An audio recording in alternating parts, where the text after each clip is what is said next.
Hello friends, welcome back. Friends, market have been on a roll for the last many weeks.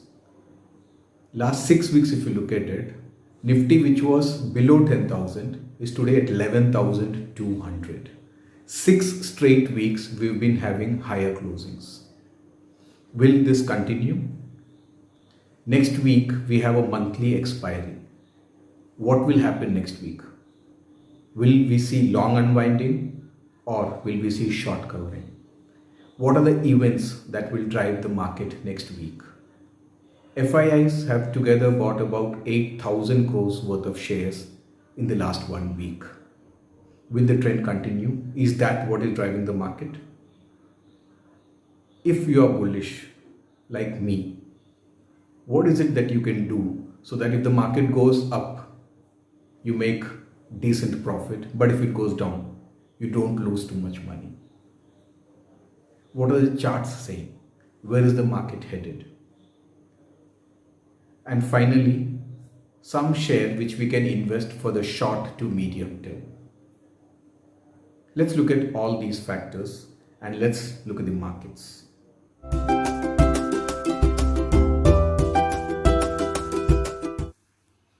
So friends, the market during the last week moved in a range between 10,950 and 11,240, roughly a 300 point range. And finally, it closed up at 11,194, almost 11,200. It was up about 3% for the week. If you look at the Bank Nifty, almost the same story, almost a 1,000 point range for the whole week. And that also closed at about 3% higher at about 22,662. The mid caps and small caps were positive for the week, but less so than Nifty and Bank Nifty. So they kind of underperformed the markets. The broader markets underperformed the Nifty and the Bank Nifty. The VIX, which had been consistently going down for so many weeks, for a change did not go down. It was almost unchanged for the week. That kind of gives us an advance warning that there could be some volatility in the coming week. So let's look at what will drive the markets next week. One of the most important things would be the quarterly results. A lot of large companies are coming out with quarterly results next week. In fact, on Saturday, before the markets open for next week, ICICI comes out with its results, and we would see a reaction of that as soon as the Bank Nifty opens on Monday. Other than that, you have large cap stocks like Maruti, Bharti Airtel, Kotak, Tech Mahindra, Ultratech Cement, Dr. Reddy, HDFC, Big Daddy, Reliance, State Bank of India. All these companies would be coming out with their results next week. Reliance, incidentally, the result comes on the expiry day on 30th of July, and that's something we need to really watch out for. India has generally been moving in tandem with the global markets. If the global markets are weak, India opens weak, and if they are strong, India opens strong. That's the trend we've been seeing over the last many weeks, and that should continue for some more time. The European Union approved of a stimulus of about $850 billion. That's a huge amount, and that also will keep the markets active. As far as the US is concerned, a lot of data coming out next week. There is already a US next stage of stimulus announcement hopes. Apart from that, you have the US Fed meeting coming up on Wednesday, and then you have the advanced GDP numbers of the US next week towards the fag end of the week. One thing that has kept hopes alive is the COVID vaccine.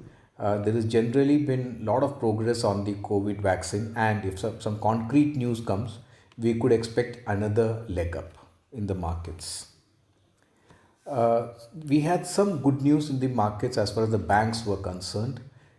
Route 1, an FII, is taking a 10% stake in IndusInd Bank, and the State Bank of India Mutual Fund, they already have about a 4.5% stake in CSB Bank, the Catholic Syrian Bank earlier, and now they are talking about raising it to 10%.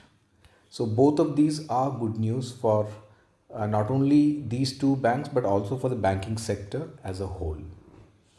Looking at the negative factors, India's rapidly increasing COVID cases is a cause of worry. India is now the fourth highest in the world as far as COVID cases are concerned, behind only US, Brazil, and Russia.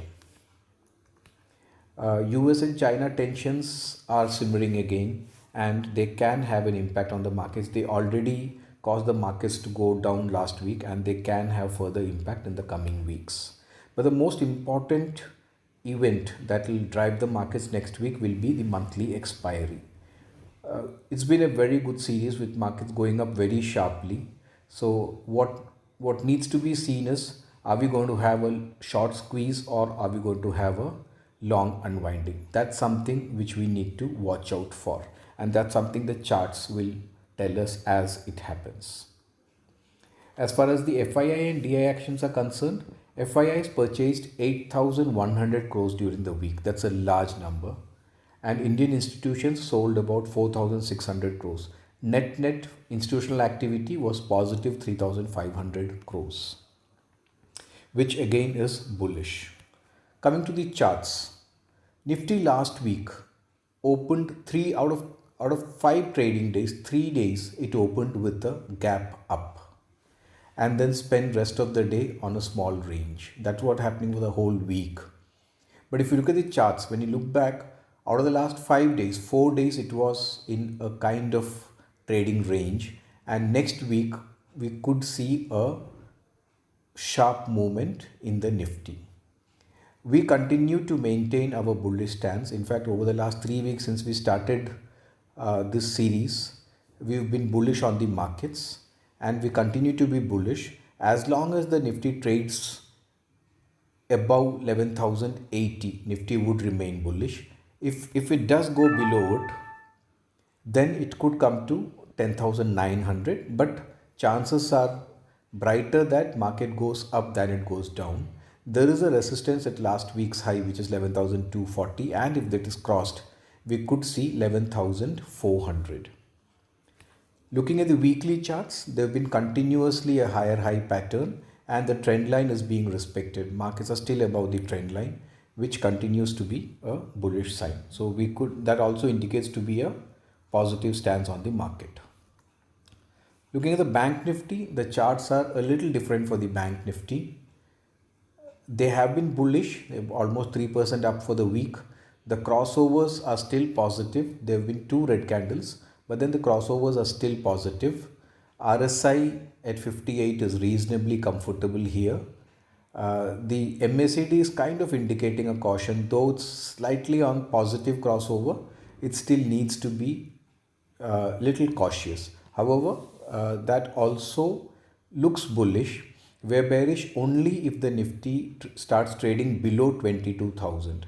In fact, we would anticipate a reasonably sharp move, especially if ICICI Bank's results are good. We could expect a sharp move up, and it could go to maybe even 24,000. Weekly charts, again, they've been kind of consolidating, and it's indicating that it is ready for a next big move, hopefully on the upper side. So to summarize, our outlook for the Nifty is that we continue to be bullish as long as it trades above 11,080, and if it crosses 11,240, for which we see good chances, the next target would be 11,400. Bank Nifty, we continue to be bullish as long as it trades above 22,000. You have a resistance at 23,200, after which we could see 24,000 levels. Now friends, given this view, what can we do in options so that our losses if the market goes down are limited, but we have a decent profit? So for that, what we are recommending is a bullish butterfly, but a broken wing butterfly. It's a technical term, but it's a pretty simple strategy. What you do is you would buy one lot of 11,200 call, sell 2 lots of 11,400 calls, and buy one lot of 11,500 call. So the 11,200 call closed at 93 rupees, 11,400 at 29 rupees, and 11,500 at 14. So once you do this setup, what happens is, if the market goes weak, whichever low it goes to, your maximum loss is 3,650 rupees per lot. But if it closes at 11,400, you would make a profit of 11,325 rupees. And irrespective of where the market goes, if it is bullish, you would still make a minimum profit of 3,825 after the break-even point. So this looks like a reasonably good strategy to us given the current situation of the market, and it is worth trying. Now let's come to an individual stock. We've liked the charts of PNB Housing Finance. If you look at it, there was some consolidation happening in this range. And then we've seen a breakout yesterday and today, on Thursday and Friday. And today we had what we call a golden crossover. So at today's levels, 13, 5-day, 13-day and 21-day exponential moving averages have given a crossover. This generally is a very bullish sign, and this stock could see sharp movements upside. It's also fundamentally a good stock which you can hold with a medium to long term view. So friends, this is it from me. If you've liked the video, if you've found it useful, please do show us some love. Please subscribe to the channel, please like the video, and please share the video with your friends. Thank you so much, and see you again next week.